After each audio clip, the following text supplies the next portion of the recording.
Hey, what's going on everyone? Gareth here with FCP Euro. Welcome back to another DIY video. Today we're going to be working on this E46 M3 on the lift behind us.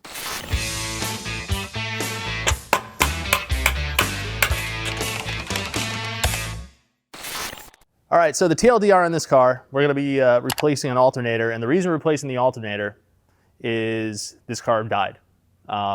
Basically had no battery voltage while it was running, which is almost always an indication of an alternator failure. We do have a full-length video explaining the difference between an alternator failure or a battery failure. So if you want to get into the diagnostic side of this, we have an entire video that we'll link you to, so you can check that out. But in this case, pretty confident, without really going too deep into it, that the alternator in this car has failed. It is original. We are going to take a chance on it, potentially replace the voltage regulator if we determine the voltage regulator is the problem. However, I suspect this issue is a little bit more than the voltage regulator. That's why we have this over here. But with that said, let's talk about some of the tools we need to do this job, and then we can go ahead and jump right into it. First and foremost, this car does have a fan clutch on it, so you'll need this thin 32mm wrench and counterhole tool. That is, if it has a fan clutch still on it. Electric fan conversion does not apply. Multimeter for doing some testing on the electrical system. Series of ratchets, flex heads, non-flex heads, just anything to make your job a little bit easier. Torque wrench that can do 50 newton-meters of torque. Another torque wrench that can do 15 newton-meters of torque. And then in terms of sockets and sizes, 8mm, 10mm, 16mm, quarter-inch, 3/8 drive, deep and shallow. You're going to need every single variety of those. T50 for the belt tensioner, T25 for one of the fan shroud screws. And then past that, a pry bar will be helpful in getting the alternator off the oil filter housing. Also, if you have access to like these special pliers for dealing with the self-expanding rivets, that'll also make your life a little bit easier. But these are some of the tools we're going to do this job. With that said, let's go and jump right into it. All right, the first thing we're going to do is we're going to move the splash shield. It's going to gain access to the 2 screws that hold the fan shroud to the radiator from underneath. This is a necessary step. Normally this would have 7 screws. However, one of them is missing because this mounting point over here is broken. So we're removing one less. These are 8mm.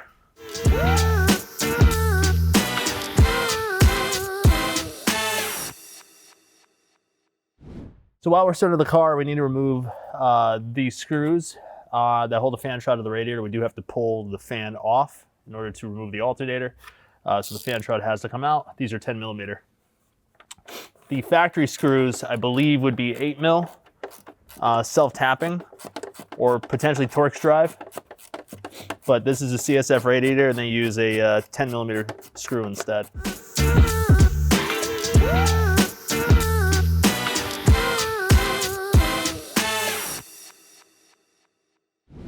All right, so we're just going to do a quick voltage check.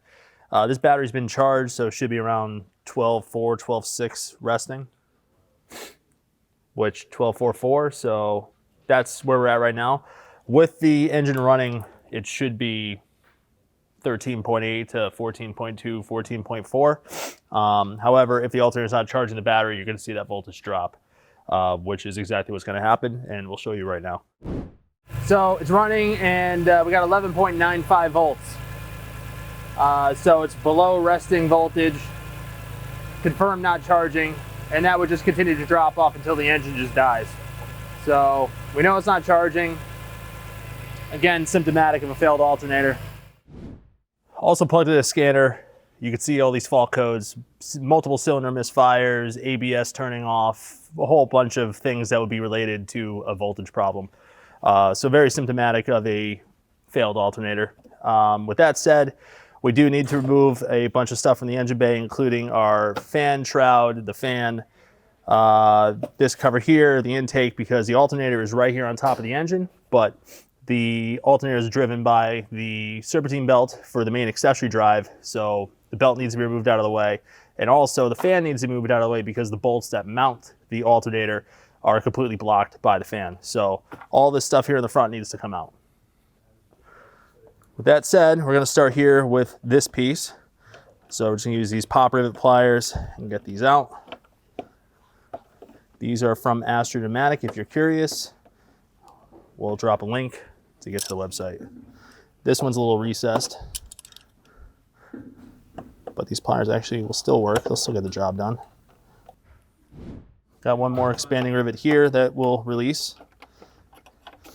Now, if you followed along with our E46 M3 content so far this year, you'll know that this part of the fan shroud is not removable. It has to kind of float there within the engine bay. There's also one more rivet here on the back side, which is obscured.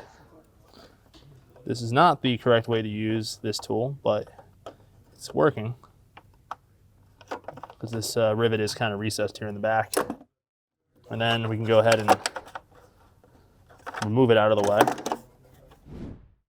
So the next thing that we're going to do, I'm actually going to remove this cold air intake just to allow us to get access to this little heat shield down here. Again, this is to gain access to the alternator, so this has to come out no matter what. I'm going to do that before I remove the rest of the fan related components. So with that said, I'm going to go ahead and remove it with the mass airflow sensor still attached. So we're going to go ahead and pull the connector for the mass airflow sensor. Just these two tabs to press and pull off. And then it appears to be a 7mm hose clamp on this back side, and we'll be able to pull it out of the way. And then we also, at least on the E-Venturi here intake, there is a screw that secures a tab. So we need to pop this cover off for the xenon ballast so that we can see it, which it's right there. And then we have this 10mm screw, which secures the HID ballast or xenon ballast along with the bracket for the cold air intake. So we'll remove that. Obviously, if this had the factory air box, this step would be a little bit different, but because it has the E-Venturi cold air intake, this is just a step that's unique to this car or any car that has this intake. Then we want to go ahead and pull the intake tube off. These can be kind of stubborn.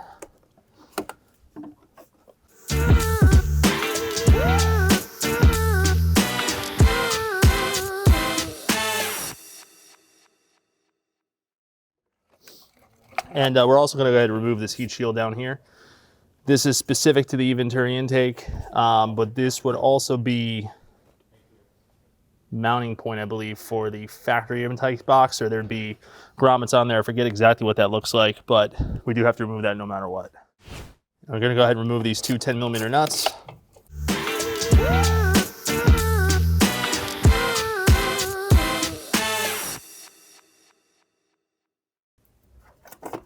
And then we go ahead and pull this heat shield out. So now that we have a little bit more access, you can see this 10mm screw here on the side of the fan shroud.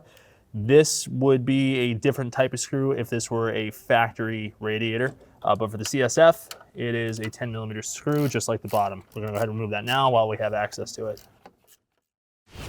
And then we're gonna go ahead and remove this T25, which is a factory screw. This goes into the radiator support. And now our fan shroud, as you can see, is totally loose.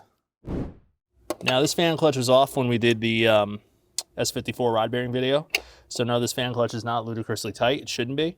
But just in case it is, you might need a second hand and the use of a breaker bar to get one of these things loose. When they are on there, they are on there. And now I'm just gonna go ahead and spin it. Start backing the threads off. This is always a delicate balancing act because we need to back the fan off the water pump, but we also don't want it falling down and potentially damaging the radiator. So once it kind of gets to the end, you need to kind of hold on to the fan shroud and the fan at the same time. But now that we know it's coming off, we'll just do a couple other things up here top. We'll disconnect our AUC sensor. This is the plug for the pusher fan up front. We'll disconnect that. We'll pull the wire out of the fan shroud where it's secured. So that leaves nothing else attached to the fan shroud at this point, so we can just go ahead and pull it out all together. And now we'll just spin it off, like so. And now all we have to do is sort of clear a couple of components on the way up. So further down, if you look down where the fan shroud is, part of it needs to clear the lower radiator neck there where the hose connects.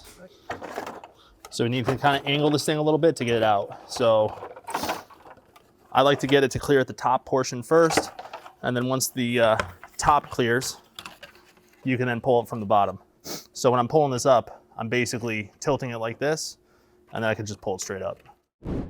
Trucking right along here, the next step we need to do, we need to pop the cap here off our either pulley because that's one of the mounting bolts for the alternator. And we also need to remove the cap for the tensioner because we need to detension the belt via that tensioner.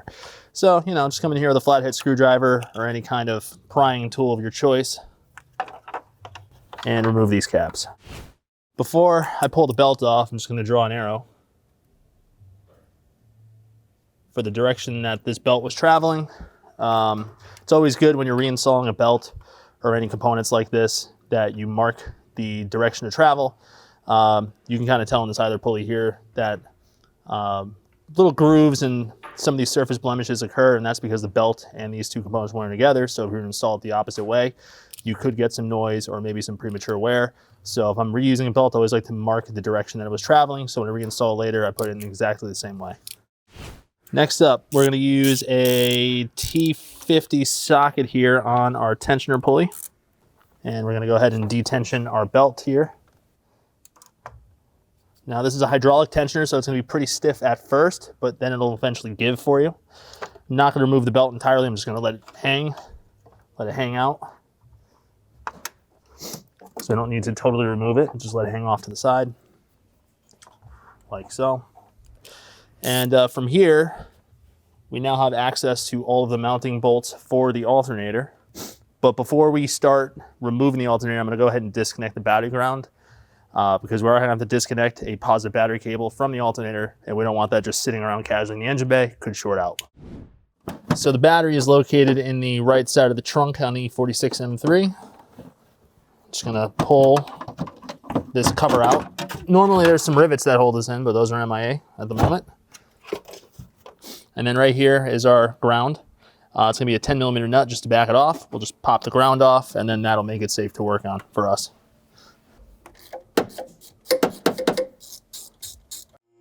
And she's dead. We'll shove the ground down there out of the way, and make sure you leave the trunk open. Because if you close the trunk with the battery disconnected, you're gonna find out real quick it's super inconvenient to get back in the trunk later. So leave this open if you disconnect the battery. So first we're going to loosen our either pulley bolt. This is also the mounting bolt for our alternator. That was pretty freaking tight. And to speed up the process, the old electrical ratchet. And this is a pretty long bolt. And I think that illustrates there right now why the fan had to come out. There would be no way to get that out if the fan were in the way. And then this lower bolt is also 16mm. I'm just using a deeper socket because it's a little bit recessed.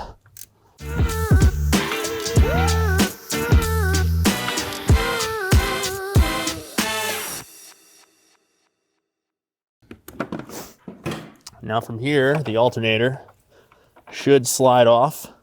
These can sometimes be kind of fiddly to get off, particularly that lower mounting point because it has a sliding nut on the back here of the alternator, so it can be a little bit tight. I'm gonna have to go ahead and grab a pry bar just to get a little bit of movement on it. So, because that nut is a little stubborn, I'm gonna see if I can use the bolt to push it backwards so we can get a little bit of movement on it.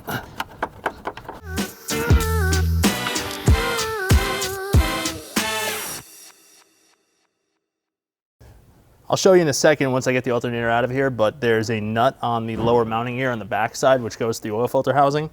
That is allowed to slide back and forth. What happens over time is corrosion creates it to get stuck in the ear, and it makes it very difficult to remove. What I wanted to do was put the lower bolt back in, use a hammer, punch that nut rearward to just open up the space.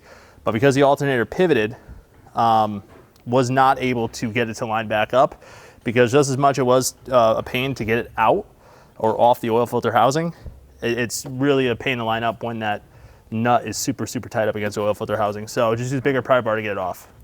Use some common sense on it. If it's not moving, you know, you could break the casting on the oil filter housing or potentially the ear on the alternator, which, you know, since a lot of these are reman, you're probably not going to get core for that. So in this case, it worked for us. So the first thing we're going to do is remove the voltage regulator connector here. It's a classic BMW connector, so just push down on this little metal locking tab and pull the connector off. It should come off very easily for you. If it doesn't, you got a bigger problem. And then the last thing we need to do, 17mm nut. which holds our positive cable here to the back of the alternator. And alas, we have our prize, if you want to call it that. And that's how easy it is to get the alternator out of a BMW E46 M3. At this point, we give it back to JR and tell him to figure out the rest. Okay, so we went ahead and took a look at this alternator, and I'm going to make the decision not to replace the voltage regulator. There's a couple of things that stick out to me. So firstly, no surprise here, the brushes on the voltage regulator are pretty much gone, but also there's uneven wear on the brushes. And the brush towards the back has the most amount of wear. And the reason for that is the belt is constantly pulling down on the front of the alternator, and the bearings inside wear over time. So I could physically feel movement in one of these bearings. With that said, the bearings are also pretty noisy. So for us to actually reuse this alternator, we would have to open up the entire thing, replace the bearings, which is a big job in itself. And a lot of those parts are pretty hard to source. You'd have to find them independently. And the reality is, if you put a voltage regulator back on this, you're gonna run into the same problem again without replacing the bearings inside. So because of the uneven wear on the brushes in the factory voltage regulator, it does not make sense to reuse this unless you're committing to a full rebuild. We're gonna be installing the remanufactured alternator that we have here, which has all brand new components in it, including the voltage regulator. We're gonna be able to put that in pretty much worry-free. If we're to sit here and rebuild this alternator, we'd be waiting probably a week for a bunch of other parts. So it does really make sense for us to do that. But again, if you find that your alternator is still in good condition, a voltage regulator replacement is fairly straightforward and a possible solution. But in our case, we really shouldn't be doing that with this, and we should just go ahead and install the reman alternator. So that's what we're gonna do. So this is what I'm talking about with the uneven brush wear. This brush is towards the rear. This one is towards the front.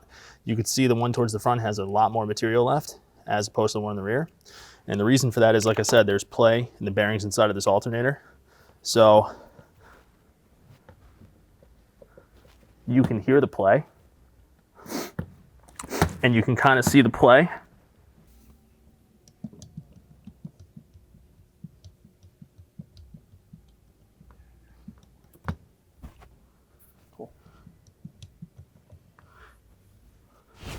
So, like I said, between the uneven brush wear, which is clear sign of some bearing wear, and also the fact that you can audibly hear the play within the bearing, within the bearing itself inside the alternator, makes no sense to even try to attempt to reuse this because we'd have to buy bearings for it too.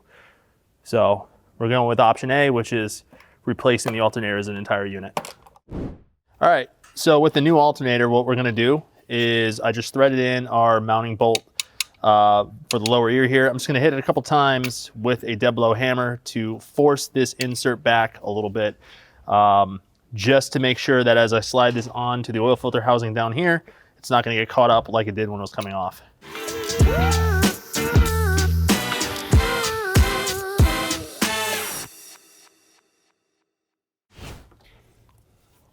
Drop our alternator down into the engine bay like so.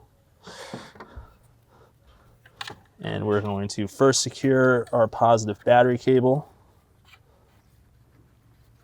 onto the terminal. And then we'll thread our nut on. Now, interestingly enough, in TIS, BMW wants you to remove the oil cooler lines, but they don't interfere at all. So not really sure why that is something that they say you need to do.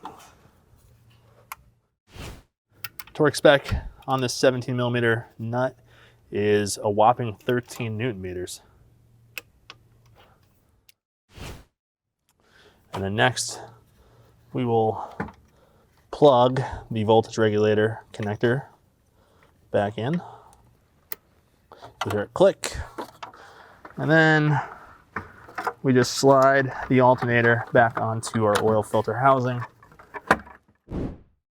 From there, I find it easiest to get the lower bolt in first.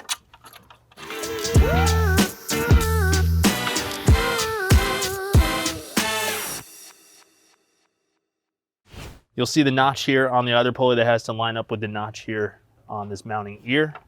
Could only go in one way, otherwise it won't seat properly. Fairly straightforward. If the other pulley is not aligned correctly, you can see that it will not sit flush. Once you move it into the correct position, it sits flush. Thread started on that as well. I'm gonna tighten down the top first and then I'll do the bottom.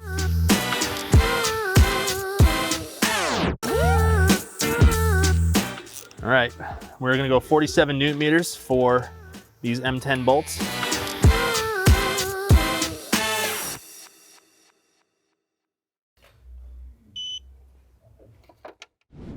So the lower mounting bolt takes a little bit longer to get the torque spec because that nut that we pushed back out, it needs to be pulled back in. So if you're tightening it and doesn't feel like it's getting tight, it's only gonna start to get tight once that insert gets backed up against the back of the oil filter housing. So it's gonna take a little bit longer to get that bottom one torqued to spec, but it'll get there.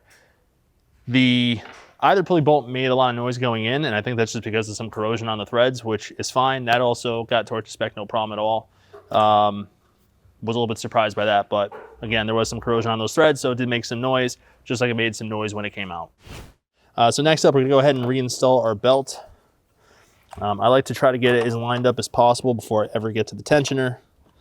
That said, you know, we did leave this kind of hanging in there, so I want to make sure that it is tight where it needs to be tight.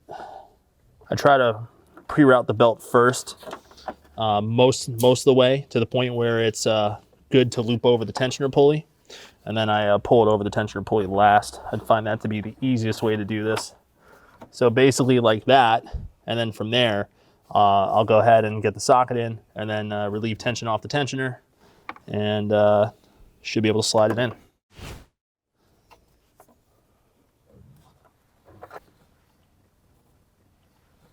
Slide the belt over the tensioner pulley.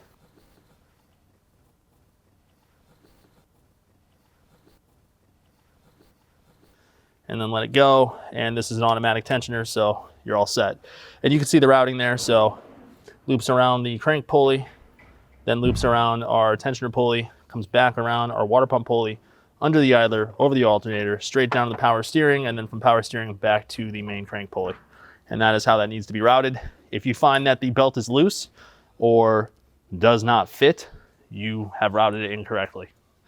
And also, if you're not sure of the routing, take a photo before you take the belt off. That way you can go ahead and reference it later on or draw a picture, whichever you prefer. All right, so at this point, we're gonna go ahead and reinstall our fan and fan shroud.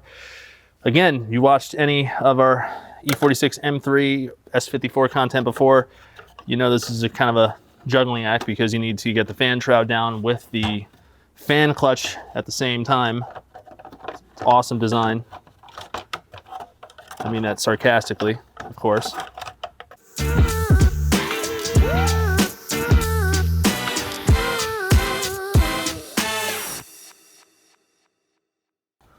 So we need to get the thread started first and a decent amount of engagement before we spin it on. Like that. This cooperated with us. Sometimes the car gods favor us mortals. But I've definitely had situations before where getting that fan clutch started took a couple of minutes. It's very frustrating. Now the fan clutch here does not need to be unreasonably tight. In fact, when the engine starts, it's going to kind of self-tighten itself. With that said, I'm going to go ahead and try to get it.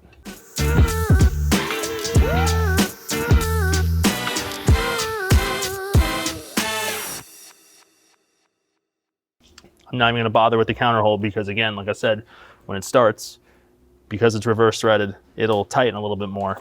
And it does not need to be insanely tight. That only makes it worse for you later on if you need to remove it for some reason. We're going to go ahead and re-secure the upper portion of our fan shroud back to the radiator.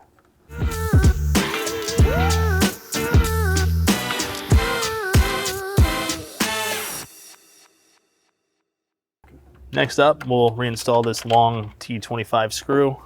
This is the only factory screw on this setup. because it is a CSF radiator. So the 3 screws that go directly into the radiator are 10 millimeter M6x1 sized screws. This T25 is the same one that would be used on any E46 M3. Also, total amateur hour here. Forgot about the caps for our pulleys. I should know better, but you know, jumped the gun a little bit, but we're not too far along that we can't fix our sins. Nice. So next up, we'll just plug our electrical connector for the auxiliary fan up front back in.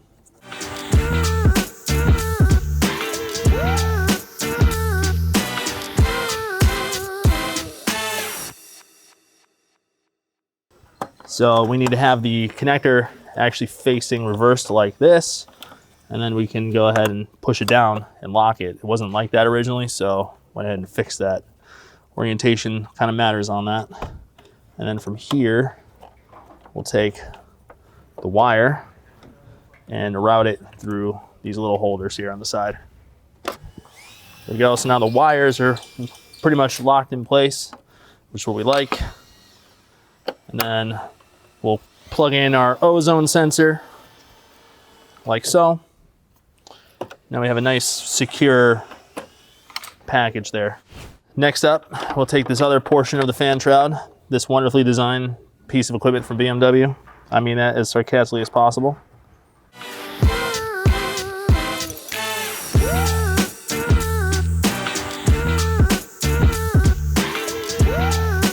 Next up, we'll reinstall this heat shield here for the e-venturi intake. We're gonna line it back up to exactly where it was.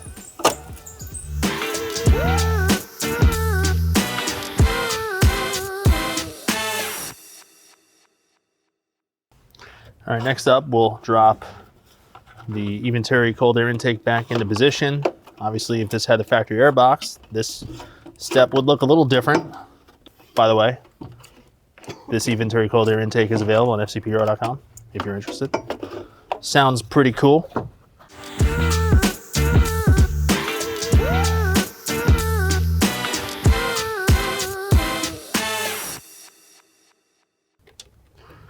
Take a 6mm hose clamp driver here, tighten the mass airflow sensor hose clamp to the main intake boot. Plug our mass airflow sensor back in. Next up, we'll reinstall the suction hood here, which doesn't really do much when you have the e-venturi cold air intake installed, but it does at least complete the look in the engine bay, so worth reinstalling.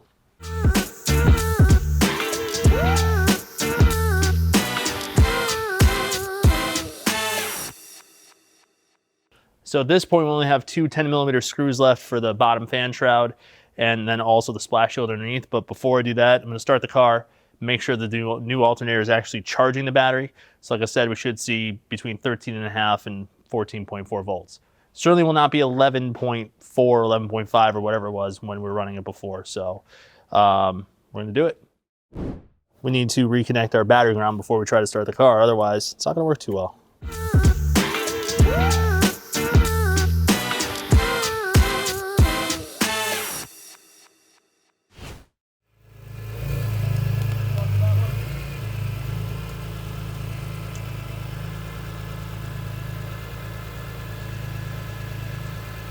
That's better. Charging at 14.2 volts. So that fixed it. Also, the battery light on the instrument cluster is off as well. We do have a couple of codes that we do need to clear out that were all from the voltage issue that this car previously had, but fixed. So at this point, we only have these 2 10mm fasteners left to secure the fan shroud to the radiator, and then obviously the 6 self-tapping screws removed that hold the front splash shield to the bottom of the car. So at this point, just gonna put the fan shroud screws back in.